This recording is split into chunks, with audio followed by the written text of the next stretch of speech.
나는 전능하신 아버지 하나님, 천지의 창조주를 믿습니다. 나는 그의 유일하신 아들 우리 주 예수 그리스도를 믿습니다.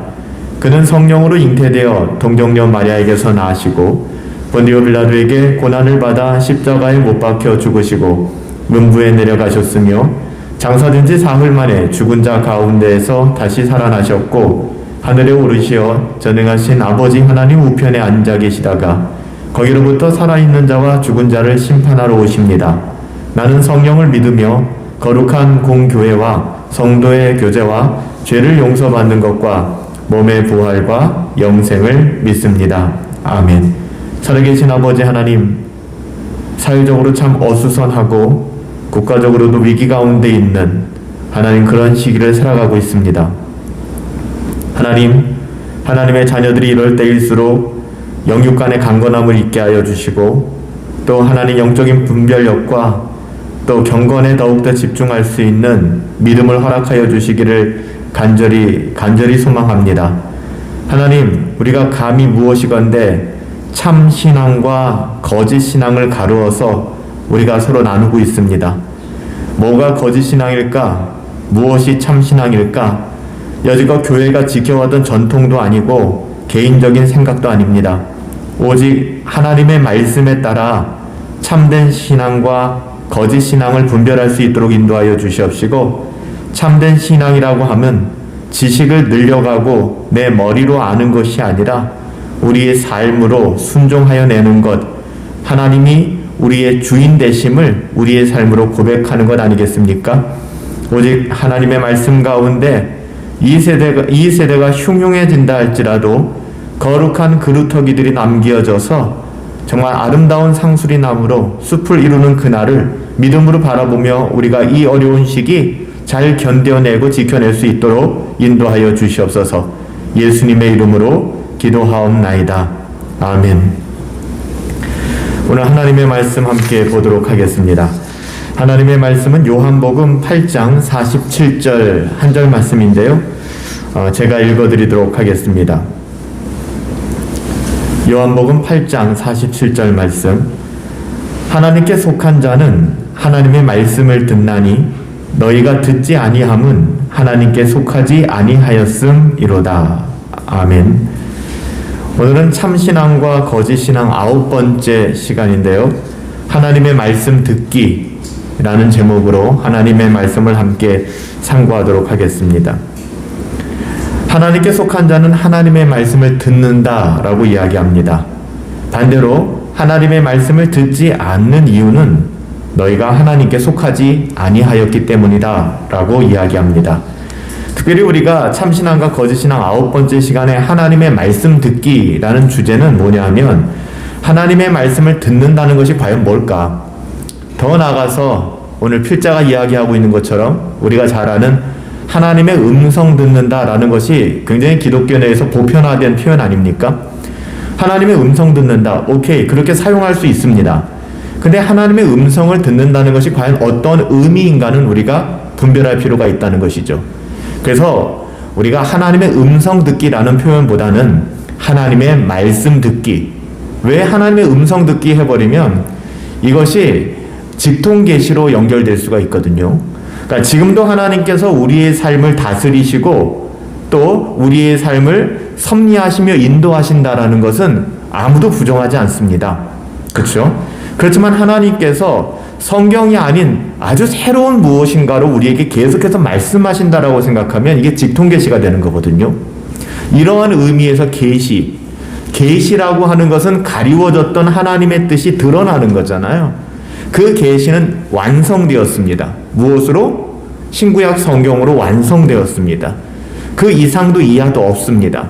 그 이상도 이하도 덧붙이려고 하거나 빼려고 하는 것을 우리는 이단이다, 사입이다라고 이야기하는 거예요. 아주 명료합니다.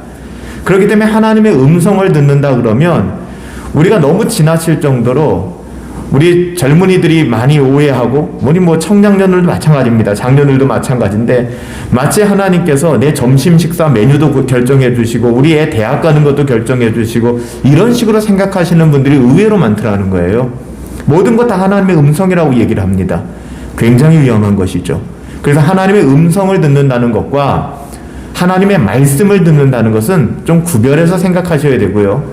우리가 예를 들면 헌금한다라고 얘기하는 것이 드릴 헌자의 세금자잖아요. 돈을 내는 거 아닙니까? 근데 엄밀하게 따지면 헌금의 개념이 아니라 우리는 헌상의 개념이죠. 하나님께 우리 가진 것의 일부를 떼어서 올려드리는 헌상이잖아요. 그리고 그 목적은 연보고요. 연약한 자들을 돕고 교회에 의해 사용하는 것. 근데 실질적으로는 우리가 재화라고 하는 돈을 내기 때문에 헌금이라는 말을 쓰는 거잖아요. 그래서 교회 내에서는 헌금이라는 말보다는 헌상과 연보라는 말이 저는 더 맞다라고 생각하는데, 굳이 까칠하게 우리가 그런 걸 지적할 필요는 없고 헌금이라는 말을 쓸 수 있죠. 그럼에도 불구하고 그 의미가 무엇인지를 알고 쓰면 되는 거예요. 하나님의 음성을 듣는다라는 말을 쓸 수 있어요. 근데 하나님의 음성을 듣는다는 것이 과연 어떠한 의미인가를 정확하게 우리가 바르게 알고 사용하는 것이 중요하다는 것이죠. 여러분, 기독교는 직통계시가 아닙니다. 예? 직통계시는 교회 역사 2000년 동안 모두 다 사이비 이단으로 정죄되었습니다. 뭐 산에 올라가서 하나님의 음성 듣고 와서 설교하던 사람들, 그러던 대표적인 그 집단 중에 하나가 그 이재록 씨가 운영하던 만민중앙교회라고 서울 구로구에 있는, 거기가 성결교회였거든요.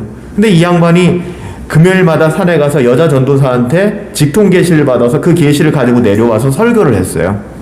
이게 문제가 돼서 성결교회에서 이단으로 제명하였고요. 성결교회에서 이단으로 제명할 때 마치 순복음교회에서 여의도 순복음교회를 제명하는 것처럼 어마어마하게 큰 교회였거든요. 그 교회가. 근데 제명했어요. 근데 제명하자마자 그 교회는 더 사이비적인 요소들이 많이 나타나기 시작했죠. 그 교단에 치리를 받지 않고 그 교단에 어떤 터치도 받지 않으니까 자기들이 신학교 세워서 자기들이 직통계시를 가르치고 자기들이 목사 안수를 주고 사이비로 빠지게 되는 겁니다. 직통계시를 따랐던 사람들은 교회 역사에 굉장히 많아요. 뭐 제가 언제 한번 좀 기회가 되면 이제 교회 역사를 통해서 그런 부분들을 여러분들에게 좀 보여드릴 수 있고 설명해 드릴 수 있겠지만, 들으시면 놀랄 거예요. 이거 지금의 이 사람들 아니야? 지금 이런 행동을 하는 사람들이 있는데 라고 생각하실 거예요. 역사는 바뀌지 않고 사람은 바뀌지 않아요. 늘 똑같은 일을 반복합니다. 그래서 여러분들, 오늘은 하나님의 음성 듣기, 하나님의 말씀 듣기, 그 의미를 정확하게 좀 분별해서 여러분들이 이해하실 필요가 있습니다. 하나님께 속했다면 하나님의 말씀을 듣습니다. 그러니까 하나님께 속했다면 이상한 음성을 듣는 게 아니라 하나님의 말씀을 들어요. 하나님의 말씀을 듣는다는 의미는 뭐냐 하면 그 말씀이 그 사람에게 효력을 발휘하기 시작합니다. 얘 밥 먹어라. 아이, 알았어요. 일어나라. 아이, 알았어요. 일어났어요. 안 나와요. 먹지도 않아요. 여러분, 이것을 우리가 부모님의 말씀을 들었다라고 이야기하지 않죠. 우리가 부모님의 말씀을 들었다 하면 밥 먹으렴 그러면 네 하고 나와서 밥을 먹는 겁니다. 일어났니? 일어나렴. 그 일어나 나오는 거예요. 여러분, 하나님께 속한 자들은 하나님의 말씀을 기꺼이 순종하며 그 말씀대로 따라 살기 시작합니다. 그런데 하나님의 말씀을 듣지 않는 사람들이 있어요. 이 듣지 않는 사람들 중에는 저 하나님 말씀 너무 잘 아는데요? 너무 잘 알고 있어요. 왜 수요 예배 나오지 않으세요? 다 아는 내용들이에요. 왜 이런 성경 공부 하지 않으세요? 저 이미 다 배웠어요. 알았다, 배웠다, 들었다라고 이야기하지만 정작 그 말씀이 그 사람 안에서 효력을 발휘하지 못하는 것은 그 말씀을 전하는 인도자, 목사, 강사의 음성으로 들었을 뿐이지 그것을 하나님의 음성으로 듣지 않았기 때문에 그렇습니다. 하나님의 말씀으로 그 말씀을 듣기 시작하면 그의 삶이 바뀌기 시작하는 것이죠. 여러분, 우리가 지난주에도 하나님을 두려워, 하나님을 경외하는 것, 하나님을 두려워하는 참된 신앙은 어떤 방식으로 여러분 표현된다고 생각하세요? 정말 하나님 두려워하세요? 하나님을 존경하고 사랑하는 그 마음으로 두려워하십니까? 하나님을 두려워하는 참된 신앙은 하나님의 말씀을 듣는 데에서부터 시작됩니다. 그리고 그 말씀에 순종하기 시작하죠. 그러니까 하나님의 말씀을 귀로만 듣는 것이 아니라 그것이 마음밭에 새겨지고 그것이 손과 발을 통하여 실천되어지는 것, 여러분, 이것이 하나님을 아는 지식이고 하나님의 말씀을 듣는다라는 의미입니다. 철로 역정을 썼던 존 버녀는 우리가 하나님을 경외하고 있다는 사실을 증명하는 것은 하나님의 뜻을 그냥 일반적으로 지식적으로 아는 것이 아니라 그것에 진지하게 복종하는 것이다라고 얘기했습니다. 그러니까 복종하는 거예요. 순종하는 거. 우리가 하나님을 경외한다는 것은 하나님의 말씀을 존중하는 것입니다. 하나님을 참으로 믿고 두려워하는 것은 하나님의 말씀에 어떤 태도를 가지느냐, 바로 그것입니다. 여러분, 경건을 추구하는 삶은 하나님의 말씀을 듣습니다. 그러니까 열심히 하나님의 말씀을 들어요. 우리 교회 이야기니까 누누이 반복하지만 공예배 지키고 새벽에 일어나 새벽 묵상하고 맥체인 성경 읽고 열심히 하나님 말씀을 듣습니다. 근데 거기서 끝나는 게 아니에요. 하나님의 말씀을 듣는 사람은 그 말씀을 기꺼이 순종하기 시작합니다. 이 두 가지가 같이 나타나는 거예요. 사람들의 오해가 있습니다. 하나님의 말씀과 하나님의 음성은 여러분 좀 구별해서 생각하셔야 합니다. 하나님의 음성 듣기에 대한 오해, 오늘날 서점에 가보면 굉장히 많잖아요. 하나님의 음성 듣기. 저는 선교단체 출신이기 때문에 제가 섬겼던 선교단체에서 가장 흔하게 하는 말이 하나님의 음성 듣기라는 거였어요. 하나님의 음성 듣기. 제가 지난 청년 시절에, 신학생 시절에, 청년 시절에 제 신앙을 한번 점검해 보면 얼마나 위험했는가라는 생각들을 하게 됩니다. 하나님의 음성, 어떤 의미로 음성이라는 단어가 사용되는지를 분별하셔야 된다는 거예요. 하나님의 음성 듣는다라고. 내가 하나님의 음성을 들었는데 하는 분들 굉장히 신령해 보이시죠? 하나님의 음성을 들었는데. 그래서 다시 한번 반복해서 말씀드리지만 직통 계시를 차단하셔야 합니다. 그러니까 새로운 것을 추구하지 마세요. 직통 계시를 우리는 배제해야 되는 것이죠. 이 직통 계시라는 것은 직통 계시 이퀄 동격입니다. 이단성이에요. 우리가 직통 계시를 이야기하면서 즉시 우리는 이단에 빠지게 되는 것이죠. 전적으로 기독교는 하나님의 특별 계시라고 하죠. 일반 계시는 뭡니까? 주 하나님 지으신 모든 세계 내 마음속에 그려볼 때 하늘의 별 울려 퍼지는 내성, 이 자연의 그 모든 것을 통하여 하나님이 계시는구나를 알죠. 이건 일반 계시입니다.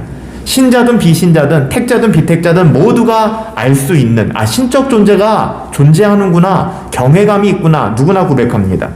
특별 계시라는 것은 무엇입니까? 이것을 통해서 우리가 구원에 이를 수가 있는데, 특별 계시는 오직 하나 성경입니다. 이 성경을 하나님의 말씀으로, 구원의 말씀으로 듣는 거예요. 나는 계시가 일반 계시가 있고 특별 계시가 있는데 성경은 특별 계시입니다. 그래서 기독교는 어디에 근거한 신앙입니까? 특별 계시에 근거한 신앙이에요. 그래서 솔라 스크립투라, 오직 성경의 가치와 또 성경의 기준이 우리 가운데 있다는 것이죠. 구약 시대에는 선지자들을 통해서 하나님 말씀하셨고요. 신약 시대에는 하나님께서 세우신 사도들을 통해서 하나님이 하나님의 말씀을 계시해 주셨습니다. 요한계시록 마지막에 보면 요한계시록 사도 요한이 반모섬에서 이 마지막 요한계시록을 하나님의 그 뜻에 따라서 이제 기록할 때에 이 말씀을 더하거나 덜하는 자들은 저주를 받는다라고 했어요. 그러니까 하나님의 말씀이 온전히 완성되었다라는 것을 의미하는 것이죠. 그래서 성경이 완성된 이후에는, 신약 시대에는 기록된 하나님의 말씀을 전하는 교회를 통해서 하나님의 뜻이 전파되는 것입니다. 그러니까 직통계시가 아니라고요. 목사가 어디 가서 기도하고 와가지고서, 목사가 금식하고 와가지고서 뭔가 새로운 어떤 뭔가를 얘기하고 하나님이 뭘 보여주셨다라고 얘기하는 것이 아니라 하나님의 말씀 가운데 우리가 굳게 서야 되는 것이죠. 계속 반복되지만 기본적인 이단 판별법, 우리가 이거 좀 위험한 사람인가, 이거 올바른 신앙인가, 그릇된 신앙인가. 우리가 우리 주변에 신앙생활 하시는 분들을 또 만나면서 살잖아요. 근데 다른 교회 다니는데 굉장히 신령한 집사님, 권사님, 또 장로님들 계신단 말이에요. 이분들이 정말로 건강한 신앙을 가졌는가, 그렇지 않았는가의 여러분 판단 기준은 하나님의 말씀이에요. 즉 하나님의 말씀을 있는 그대로 드러내는가. 두 번째는 교회의 덕을 세우고 있는가. 그러고 다니시는데 자기가 섬기는 교회에서는 인정도 못 받고 늘 교회를 무너뜨려요. 이분이 가는 곳마다 목회자와 성도가 반복하고 교회가 깨지고 갈라져요. 이게 문제가 있는 것이죠. 열매가 좋지 않은 거예요. 그래서 우리가 성경이 완성된 이후에 성경에 기록된 하나님의 말씀을 전하는 교회를 통해 하나님께서는 하나님의 뜻을 드러내 주시는 것입니다. 그래서 솔라 스크립투라의 고백이 있는가? 오직 성경. 교회는 더 이상 새로운 선지자가 필요할까요? 필요하지 않아요. 더 이상 교회는 새로운 선지자를 원하지 않습니다. 교회는 새로운 사도가 필요합니까? 아니, 필요하지 않아요. 이미 하나님께서 성경을 통해서 우리에게 완성해 주셨기 때문에 그 계시를 전달하는 전달자, 선지자나 사도가 존재하지 않는 것입니다. 성령 하나님의 조명하심. 그러니까 우리가 조명을 켜잖아요. 즉 어둡고 컴컴한데 조명이 들어와서 있는 그것을 새롭게 만드는 것이 아니라 그것을 밝혀주지 않습니까? 그러니까 하나님의 조명하심으로 성경을 깨닫게 되는 거죠. 하나님의 높고 깊은 그 하나님의 지식의 부요하심을 우리는 깨닫게 되는 거예요. 누굴 통해서? 성령 하나님을 통해서.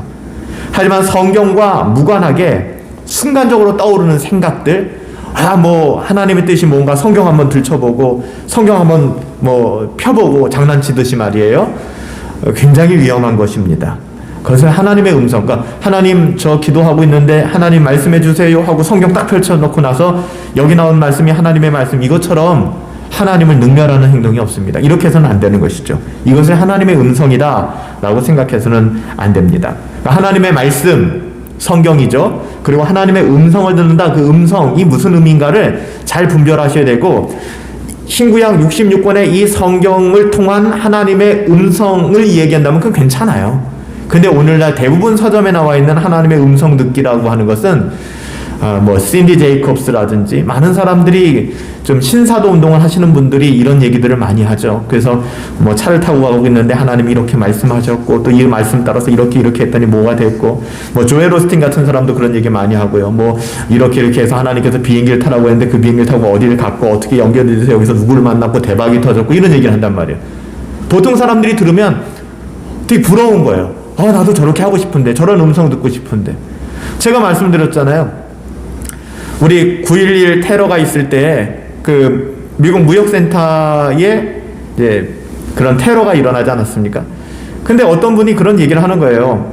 한국 사람인데 무역센터에 사무실이 있었다는 거죠. 근데 굉장히 신앙이 좋고 굉장히 믿음 좋은 사람이었다는 거예요. 근데 그날따라 자동차를 타고 출근을 하는데 자꾸 하나님이 말씀하셨다는 거예요.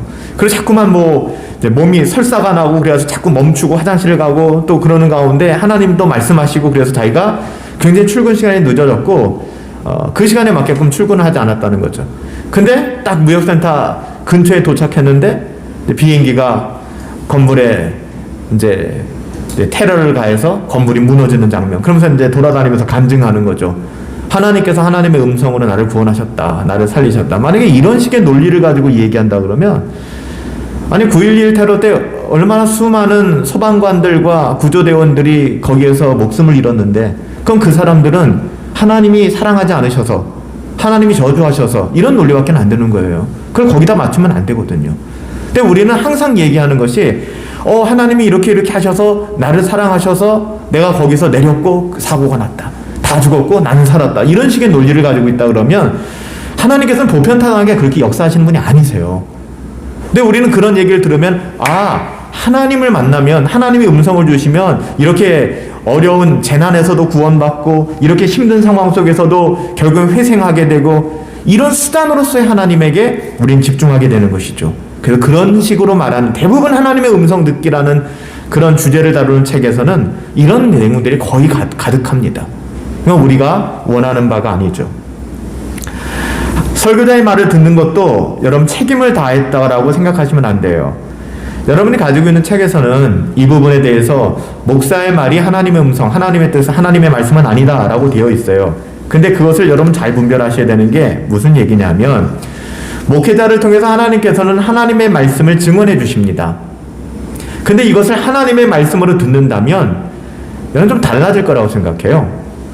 우리가 신약시대의 아나니아와 삽비라를 바라보면서 제가 누누이 말씀드리지만, 아나니아와 삽비라와 같은 사건이 오늘날 우리 교회에 일어난다면 여러분의 상상에 맡길게요. 주일날 예배당에 들어오는 사람들 중에서 목숨을 부지할 수 있는 사람이 몇이나 되겠습니까? 만약에 그런 일들이 나타난다면 굉장히 하나님을 두려워할 겁니다. 뿐만 아니라 두렵고 떨림으로 우리의 신앙생활을 유지해 나갈 거예요. 근데 결정적으로 그런 설교를 듣고 그런 메시지를 듣는다 할지라도 이것을 하나님의 음성으로 듣지 않는 겁니다. 목사의 설교로 받아들이는 것이죠. 그렇기 때문에 목사의 설교를 하나님의 말씀과 분리시키기 시작하는 거예요. 반대의 경우들도 있어요. 반대의 경우도. 그러니까 목사의 생각과 목사의 어떠함인데 그것을 하나님의 말씀처럼 받드는 교회들이 있어요. 이런 교회들의 특징은 뭔지 아세요? 아주 강력한 카리스마를 가지고 교회에 황제 목회를 하는 교회들이 이런 현상들이 많이 나타납니다. 그러니까 목사님들이 한마디 하면은 부들부들 떨면서 집 재산 다 팔고 이혼하면서까지도 신앙생활하는 그런 공동체들이 있거든요. 전혀 성경적이지 않죠. 그런데 있는 분들은 또 그렇게 반응해요. 굉장히 슬픈 일이죠. 예배는 설교를 듣는 것이 아닙니다. 하나님께서 주신 말씀에 순종하며 살아가는 거예요. 저도 그래서 참신앙과 거짓신앙 여러 번 설교를 했고, 그렇죠, 저도 인간적으로 다 아는 내용들이지만 제가 이 설교를 준비하고 이 강의를 준비하면서는 또다시 이것이 내게 주시는 하나님의 말씀이 되는 거예요. 다 찾아보게 되고 말씀의 어떤 내용들을 다시 한번 돌아보게 되고, 예배는 예배는 그냥 단순하게 설교를 듣는다. 나 오늘 설교를 들었어. 그러니까 예배는 안 나오는 거예요. 나 그 설교 알아. 나 그 책 읽었어. 제일 어리석은 분들이 어떤 분들인지 아세요? 가끔 교회를 새로 방문하시거나 아니면 좀 신앙의 필요가 있어서 이제 목회자가 뭔가를 권면할 때가 있어요. 뭐 새로 오신 분들에게 성도님 뭐 이 과정을 좀 같이 공부해 보시지 않겠습니까? 아니면 뭐 이렇게 얘기를 하겠죠. 그때 하는 가장 어리석은 말이 저거 이미 공부했는데요 라고 얘기하는 거예요. 알고 있는데요 라고 얘기하는 거예요. 그러니까는 예배도 마찬가지죠. 아니면 경건도 마찬가지예요. 경건 훈련도 마찬가지인 거예요. 여러분, 예배는 설교를 듣는 것이 아니라 하나님께서 주신 말씀에 순종하는 거예요. 예, 그게 예배입니다. 하나님의 말. 여기 서 있는 목사도 마찬가지예요. 내가 설교를 정말 잘했구나 하는 것이 아니라 하나님의 말씀에 내가 순종하는가 하는 거예요. 하나님의 말씀에 내가 순종하는가. 단지 귀로만 듣고 마는 것이 아니라 그건 하나님의 말씀을 들었다고 할 수 없습니다. 중요한 것은 실천하는 거예요. 그러니까 설교의 하이라이트는 말씀 앞에 굴복하는 것이며 하나님을 경외하는 것이 그 증거입니다. 그게 말씀의 설교의 하이라이트예요. 여기 있는 목사가 설교를 했습니다. 뭐 하나의 통로이고 도구이지만 근데 굉장히 설교 잘했어. 되게 세련되게 또 괜히 논리적으로 분명하게 전달 잘했고 잘했어. 잘한 설교가 아닙니다. 진짜 설교는 어떻게 판가름 나냐 하면은요, 물론 하나님을 복음을 있는 그대로 다 드러내야 되는 것이고요, 뿐만 아니라 중요한 것은 하나님의 말씀 가운데 부복하게 되는 거예요. 하나님을 경외하게 되는 겁니다.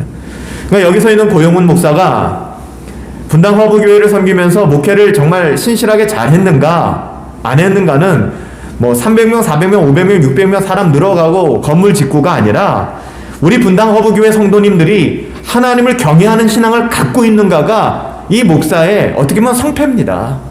뭐 감히 뭐 성공과 실패를 이야기할 수 없는 그런 위치지만 그렇지 않습니까? 뭐 하나님이 아시는 거잖아요. 그래도 우리끼리 좀 편하게 얘기하자면, 나의 성공과 실패를 가지고 이야기한다면 우리 분당 허브교회 성도님들이 과연, 아니면 나를 만난 수많은 사람들이 하나님을 경외하는 신앙을 가졌는가 하는 거예요. 하나님을 경외하는 신앙을 가졌는가.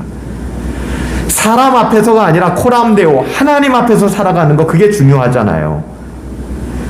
교회 직분자들을 대할 때도 그를 인간적 믿음의 근거로 두어서는 안 됩니다. 그러니까 다시 말하면 뭐 한 1000명 모이는 A교회 목사님이 계세요. 한 10명 모이는 B교회 목사님이 있어요. 우리는 쉽게 생각할 때 1000명, 10,000명 모이는 A교회 목사님 그 이야기는 굉장히 권위 있게 듣고, 반대로 한 10명 정도 모이는 목사님의 교회 이야기는 귀담아 듣지 않아요. 심지어는 목사의 설교와 목사의 권면은 굉장히 중하게 여기지만, 예를 들면 지역장님들의 권면은 우습게 생각하는 거예요. 이게 잘못됐다는 거예요. 중요한 것은 뭔지 아세요? 이 목회자가 하나님의 말씀과 그 기준과 가치를 가지고 권면하고 있는가? 만약 목사가 지극히 인간적으로 권면하고 인간적인 생각과 나의 어떠함으로 권면하고 있다면 그건 무시해도 됩니다. 그냥 그건 인간관계죠. 그냥 서로 예의상. 반대로 지역장님들이 정말로 하나님의 그 말씀을 가지고 누군가를 권면하고 세운다 그러면 들으셔야죠. 이거는 뭐 지역장님들의 얘기니까 이건 뭐 지역장님들이 아니더라도 그냥 성도들 안에서도 우리가 이런 부분에 대해서 굉장히 실수하는 거예요. 뭐 목사가 다릅니까? 장로가 달라요? 권사가 달라요? 집사가 달라요? 다른 거 하나도 없습니다. 중요한 것은 하나님의 말씀을 가지고 그 말씀의 가치를 가지고 권하고 있는가? 그것이 중요한 것입니다. 그래서 에스겔서 33장 30절부터 33절 말씀에 보면 설교를 듣고도 하나님께 순복하지 않는 것은 이를 하나님의 말씀을 듣지 않고 설교자의 말을 들었기 때문이다라고 얘기합니다. 똑같아요. 우리 교회로 적용해 볼까요? 주일 예배 때마다, 수요 예배 때마다, 새벽 묵상 때마다 제가 누누이 계속해서 반복해서 강조하는 게 있어요. 그거 왜 안 할까요? 이거는 잔소리로 생각하는 거죠. 저 목사의 잔소리. 또 심지어는 그걸 갖다가 자존심 상해하는 분들도 계세요. 목사님이 저렇게 말하니까 더 하기 싫어. 내가 경건을 추구하지 않는 것도 아닌데 내 나름대로 경건 생활 다 하고 있는데 그래서 들어보면은 다른 경험은 제가 열심히 하고 있대요. 근데 정작 교회에서 하라는 건 안 하고 있어요. 이게 굉장히 신기한 거죠. 에스겔서 말씀해 보면 에스겔 선지자의 이야기를 왜 듣지 않는가? 그러니까 왜 삶에 사람이 변화되지 않는가? 결국 그는 에스겔의 말로만 생각하고 있었기 때문에 그래요. 또 하나는 사람은 하나님의 말씀을 바르게 듣지 않으면서 번민하고 그 말씀에 두려워하거나 기쁘게 반응할 수 있다는 사실입니다. 그러니까 우리가 오해하는 거죠. 우리가 막 번민합니다. 그리고 두려워합니다. 때로는 기뻐하고 안정감을 누립니다. 근데 하나님의 말씀을 바르게 듣지 않는 상황 속에서도 이럴 수 있다는 거예요. 그래서 여러분들 이사야 66장 2절 말씀에 보면 쉽게 얘기하면 나를 믿는 자는 내 말을 듣고 떤다. 이 말과 내 말을 듣고 떠는 자는 다 나를 믿는 자다. 이 같은 말이 아닙니다. 다시요. 여러분 뭐 페이퍼에도 제가 기록해 드렸잖아요. 나를 믿는 자는 적어도 하나님을 믿는 자는 하나님의 말씀을 듣고 두려워 떱니다. 이 기본이에요.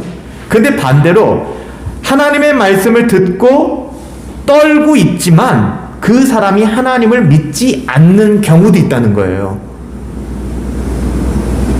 이해하시겠습니까?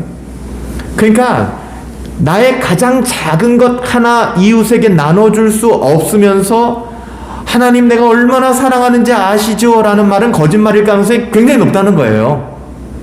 그게 본질은 아니지만 어떤 사람들은 그렇게 얘기합니다. 그 본질 아니지 않느냐. 나 하나님 사랑한다. 아니죠. 하나님을 사랑한다면 그렇게 살아갈 수가 없는 것이죠.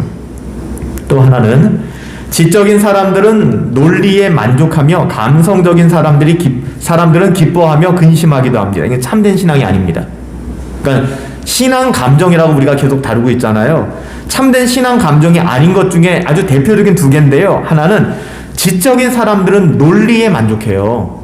그래서 예를 들면 순복음교회 다니던 사람들 중에서 순복음교회 같은 그런 뜨거운 신앙을 가지고 있는 사람들 중에서 지적인 어떤 그런 호기심이 많은 사람들은 예를 들면 장로교회나 침례교회나 이런 개혁신앙을 만나면은 뭔가 진짜 새로운 걸 깨달은 것 같아요. 열심히 배웁니다. 왜? 자기가 듣도 보도 못한 것이거든요. 그래서 우리가 착각할 때가 많아요. 이 사람 신앙이 되게 좋구나. 야, 이제 왔네. 나는 교회 와서 막 성경을 배우려고 그러고 또 열심히 뭐 받아 적고 뭔가 막 하려고 그래요. 우리가 생각하는 거죠. 착각하는 거죠. 저 사람 신앙이 좋은가 보다. 근데 어떤 경우에는 그 사람의 신앙이 잘하질 못해요. 그러니까는 어느 정도 지나면 분명히 1년 전에 주님의 십자가의 사건을 듣고 은혜의 복음을 들을 때는 눈물을 펑펑 쏟던 사람이 1년, 2년 지나면 졸고 있는 거예요. 왜 졸까요? 이미 지식적으로 알고 있거든요. 그러니까 졸린 거예요. 새로운 지식을 요구하는 겁니다. 이게 아쉽게도 개혁신앙을 추구한다는 사람들 안에서 정말 많이 나타나는 일들이에요. 인격에는 변화도 없고 신앙의 섬김도 없어요. 그냥 목이 곧아요. 그러니까 이런 분들은 SNS 공간에서도 다 비판하고 다녀요. 모든 거 다 비판해요. 말을 못하겠어요. 다 비판해요. 그러면 굉장히 위험한 신앙입니다. 그래놓고 본인들이 신앙이 굉장히 좋다고 생각해요. 저는 로이드 존스를 읽었고요. 저는 조나단 에드워즈를 읽었고요.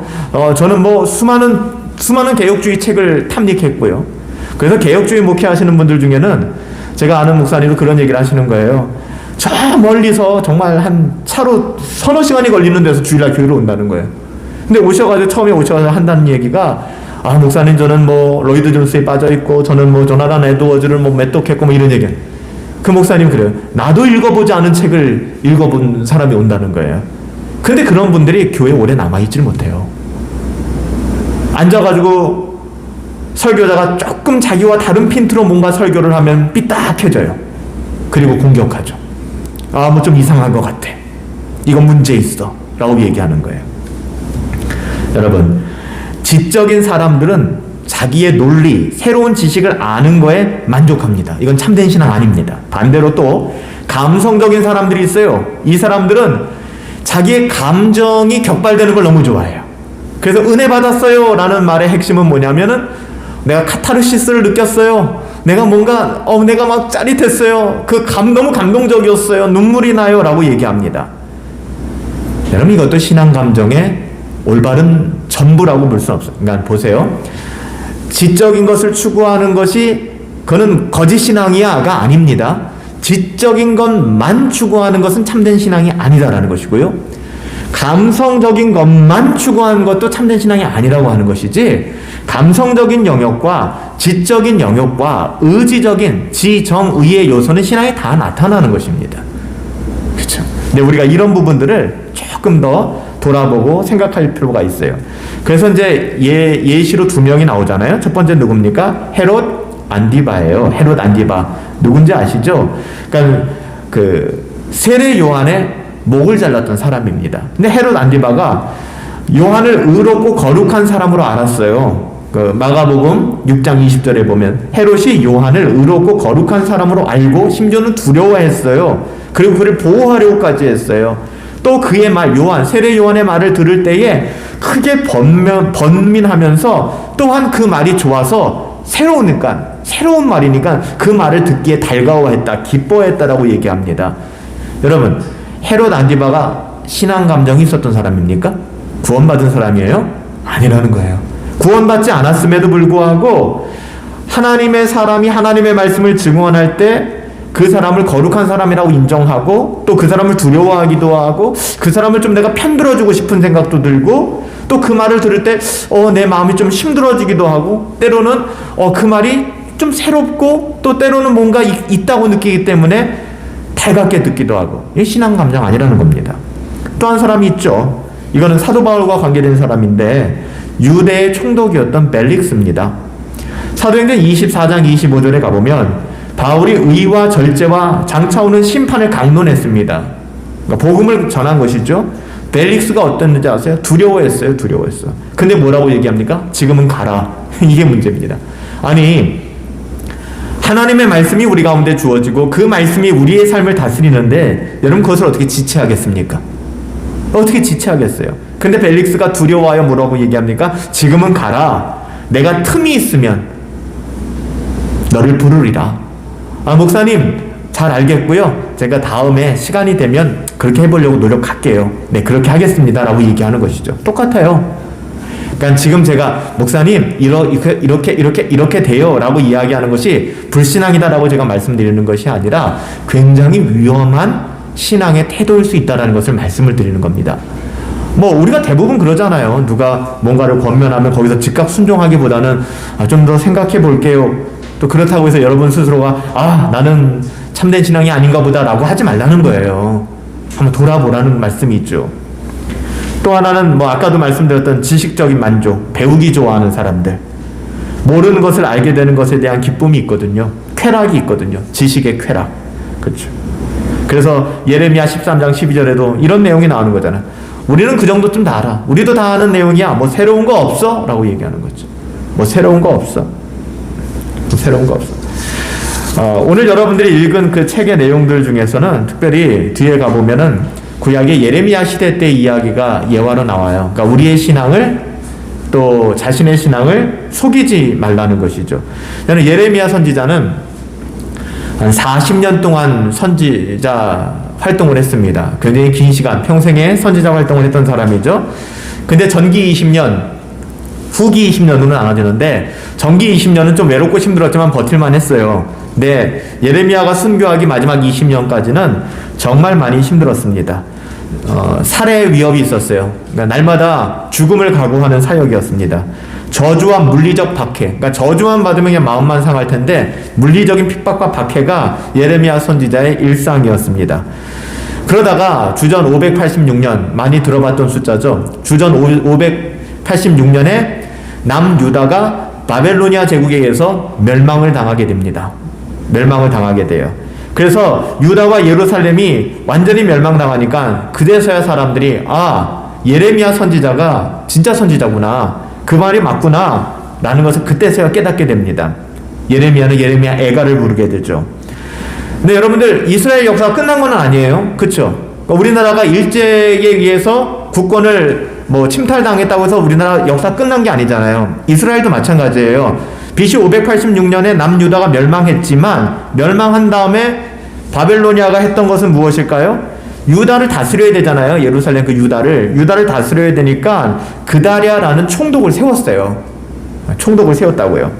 그러니까 어영 총독이죠. 어떻게 보면 친바벨로니아의 생각을 가지고 있는 바벨로니아의 대변인을 세운 것이죠. 그러니까 그다랴가 바벨론에 부역하는 부역자로 생각했던 것이죠. 그러니까는 유다 족속 중에서 이스마엘이라는 유다 왕족이 이 그다랴가 부임한 3개월 만에 그다랴를 암살해버립니다. 죽여버려요. 그리고 나서 무섭잖아요.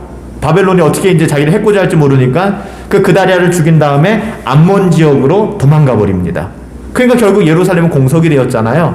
그러니까 결국에는 그다랴의 군대 장관이었던 사람, 2인자죠. 2인자. 그러니까 바벨론에 의해서 세워진 그다랴의 군대 장관이었던 요하난이 예루살렘을 또 유다를 관할하게 됩니다. 근데 이 친구도 이제 두려운 거예요. 왜 두렵겠어요? 자기가 죽인 것은 아니지만 바벨로니아가 세웠던 그다랴가 죽었잖아요. 그럼 바벨로니아가 또 이 자식들 우리가 세운 사람을 죽여? 하고 또 군대를 이끌고 내려올 수 있잖아요. 그러니까 두려운 거예요. 그러니까는 인간이 늘 그래요. 그렇게 두려우니까 누굴 찾아갔어요? 예레미야 찾아간 겁니다. 예레미야 찾아가가지고서 좀 우리에게 하나님의 음성 좀 들려주세요 라고 얘기하는 거예요. 하나님의 뜻을 알고 싶어요. 요하난이 이렇게 얘기합니다. 당신은 우리의 탄원을 듣고 이 남아있는 모든 자들을 위하여 당신의 하나님 여호와께 기도해 주세요. 좀 뻔뻔하죠. 당신이 보는 바와 같이 우리는 많은 사람 중에서 남은 적은 무리니 그처나 다 끌려갔거나 다 죽임을 당했거나 얼마 안 되는 사람들이 남아있었어요. 당신의 하나님 여호와께서 우리가 마땅히 갈 길과 할 길을 보여주시기를 원합니다 라고 얘기를 합니다. 근데 예레미야가 뭐라고 얘기하냐면, 내가 너희의 말을 들었으니 너희 말대로 너희 하나님 여호와께 기도하고 물은 여호와께서 너희에게 응답하시는 것을 숨김없이 너희들에게 얘기할게. 그러니까 이런 거 똑같은 거죠. 예를 들면 아주 힘들어하는 어려운 교회가 있어요. 그 교회에서 이제 목회자를 청빙하는 겁니다. 목사님 오셔가지고 우리 교회 좀 살려주세요. 하나님 뜻대로 우리 교회가 다시 회복되길 원해요. 근데 청빙받은 목사님이 그러냐고, 알겠다고, 내가 있는 그대로 하나님의 말씀 가감없이 전하며 우리 교회를 살려보자고. 근데 설교를 하기 시작하고 목회를 하기 시작하는 거예요. 그랬더니 이제는 그 말씀이 고깝게 들리기 시작하는 거죠. 듣기 싫어지는 거죠. 위기 속에서 분명히 이 남은 유다 사람들은 예레미야의 말씀을 듣겠다 그렇게 얘기하는데, 핵심은 뭡니까? 예레미야 선지자에게 하나님께서 하셨던 말씀은 뭡니까? 결국에는 이런 얘기를 합니다. 너희는 그 당시에 강대국 바벨로니아, 애굽, 이집트, 근데 바벨로니아에 의해서 한번 멸망한 거잖아요. 멸망하고 바벨로니아에서 세운 바벨로니아의 정부가 들어선 거 아닙니까? 그러니까는 지금 근데 그 사람을 죽였기 때문에 다시 바벨로니아가 공격하지 않을까 두려워하는 건데, 하나님께서 예레미야 이렇게 말씀하시죠. 유다 사람들아, 너희가 바벨로니아에 의해서 멸망당하지 않을 거야.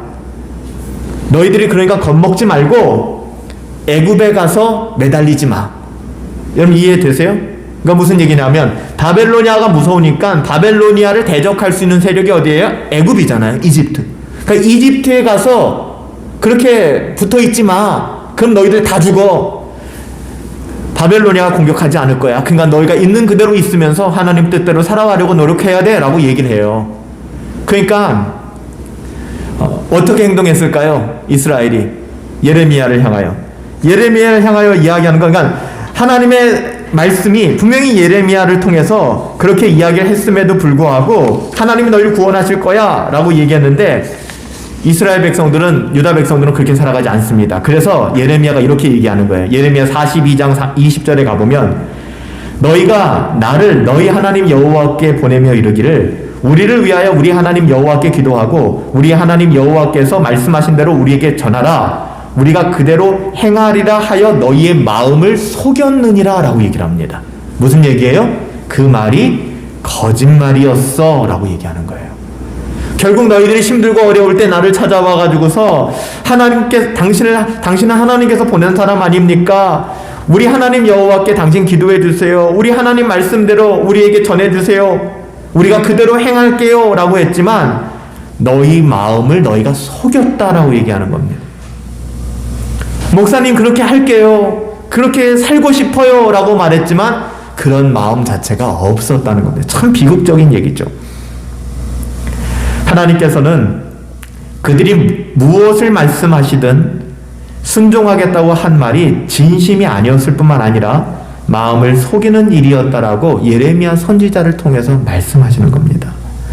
결국 그들의 본색이 드러나는 거예요. 그래서 예레미야 43장 2절에 보면 호세아의 아들 아사랴와 가랴의 아들 요하난과 모든 오만한 자들이죠. 하나님을 경외하지 않는 오만한 자가 예레미야에게 말하기를 내가 거짓말을 하는도다. 우리 하나님 여호와께서 너를 애굽에서 살려고 그리로 가지 말라고 너를 보내어 말하게 하지 아니하였느니라. 보세요. 어렵지 않아요. 이스라엘 백성이 바벨론을 두려워해서 애굽을 의지하려고 하니까 하나님께서는 예레미야를 통해서 그렇게 하지 마. 너희는 하나님이 지키시는 거야 라고 얘기했는데 결국 이스라엘 백성도 뭐라고 얘기하는 거예요? 예레미야 너 거짓말하는구나. 하나님께서 우리를 애굽에 가서 애굽에서 안전하게 살게 하기를 원하시는데 너 지금 거짓말하는 거지? 라고 얘기를 하는 거예요. 결국 어떻게 됩니까? 예레미야의 말, 하나님의 말씀 무시하고 이들이 어디로 가죠? 애굽을 의지합니다. 결국 바벨론이 다시 밀고 내려와서 이스라엘이 완전히 패망하는 거예요. 이 역사, 하나님의 심판이죠. 하나님의 심판을 보여주는 거예요.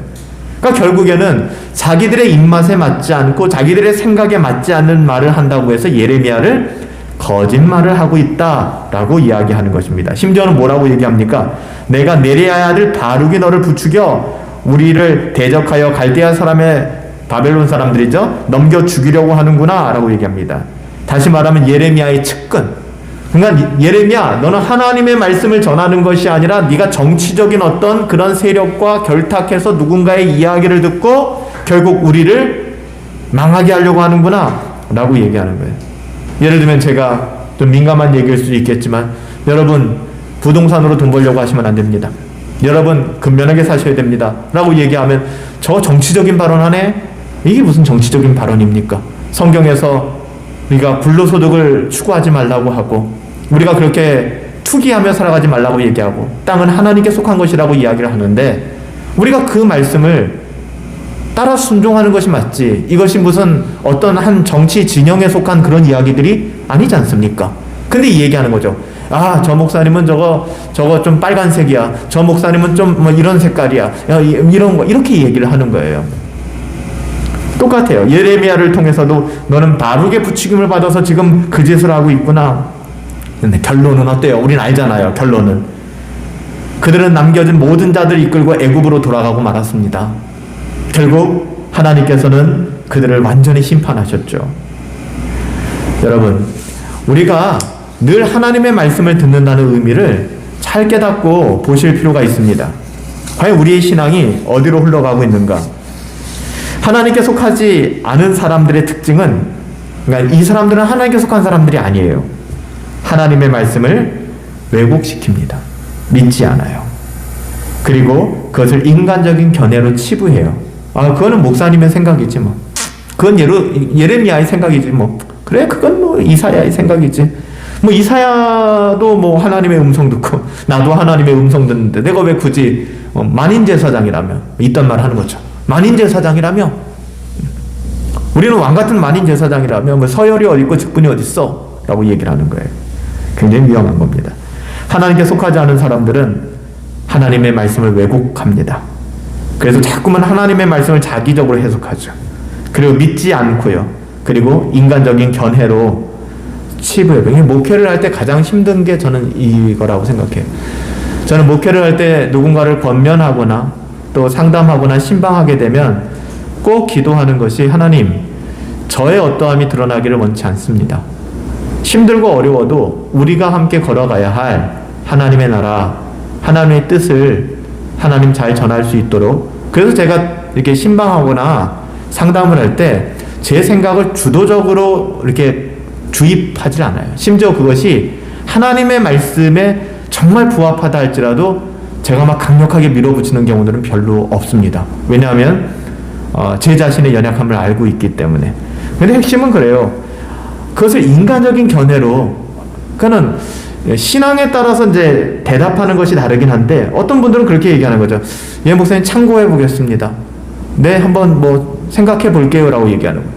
그렇게 절제하고 저는 절제해서 하나님의 뜻을 드러내 주었음에도 불구하고 이게 그럼 전 생각하는 거죠. 그럼 저 사람이 믿는 하나님과 내가 믿는 하나님이 좀 다른가 보다. 나는 분명히 하나님의 말씀의 기준이 맞다 생각해서 이리 권면했는데 어떻게 저걸 참고해 보겠다고 이야기하지?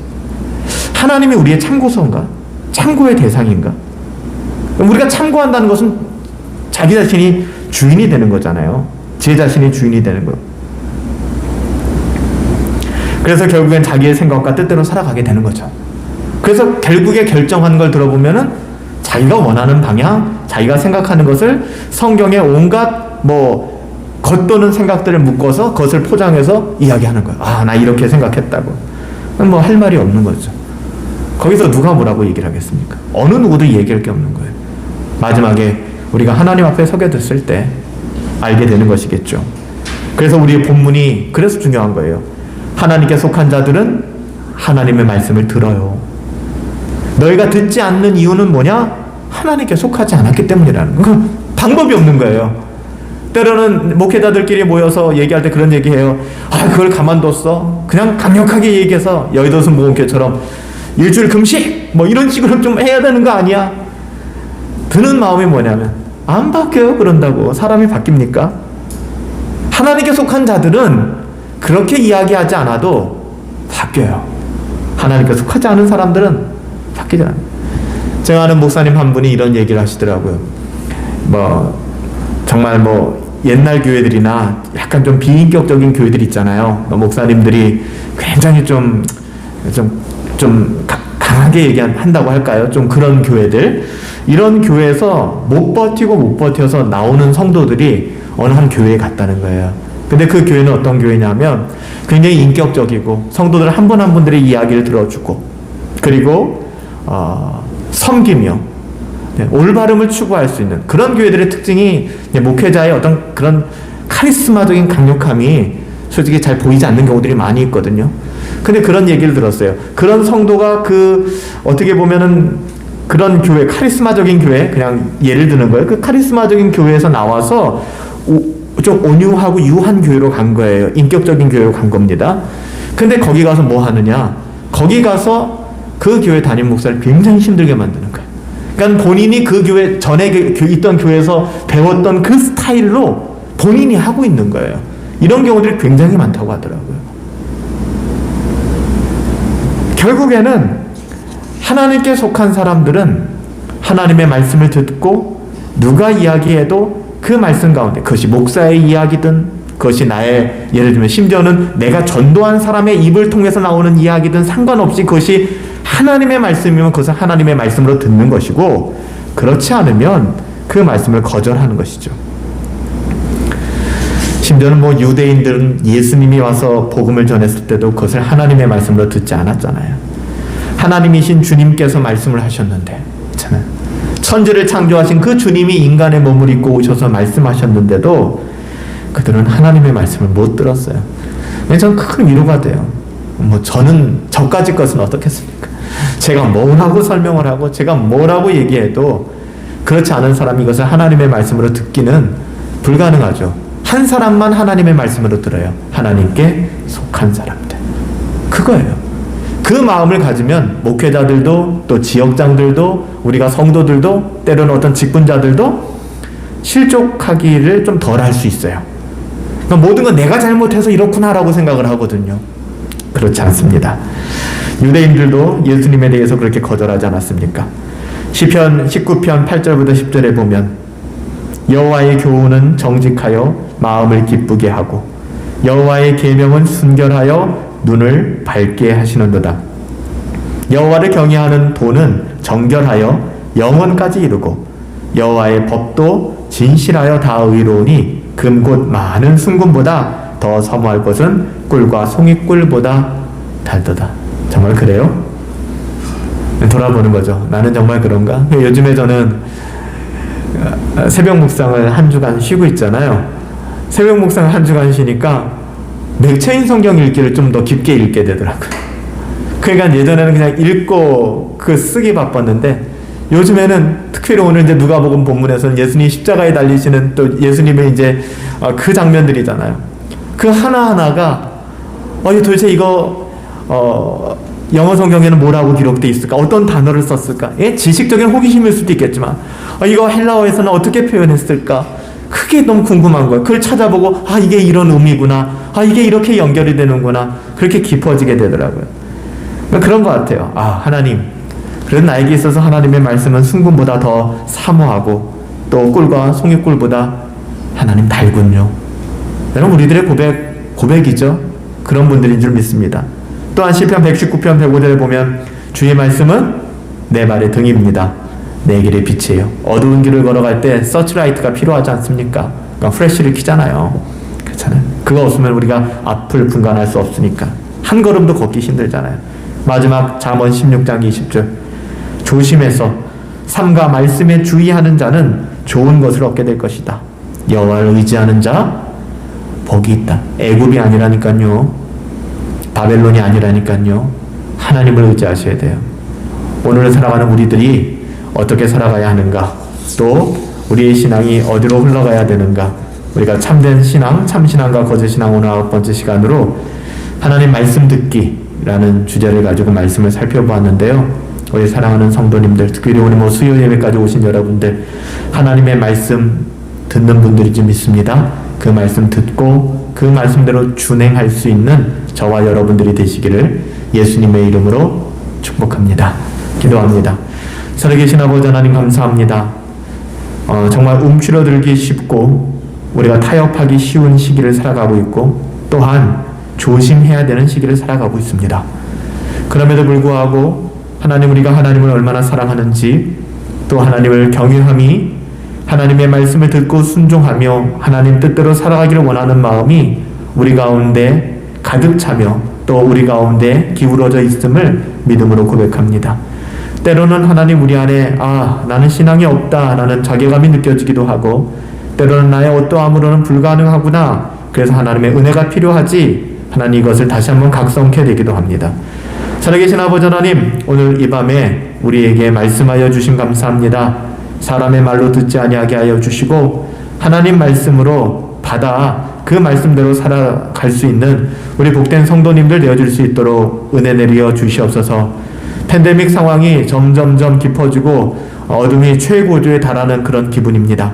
이런 상황 속에서 정말로 말로만이 아니라 우리의 신앙을, 우리의 영혼을 정말로 깊이 돌아볼 수 있는 그런 복된 성도들 되어줄 수 있도록 은혜 내려 주시옵소서.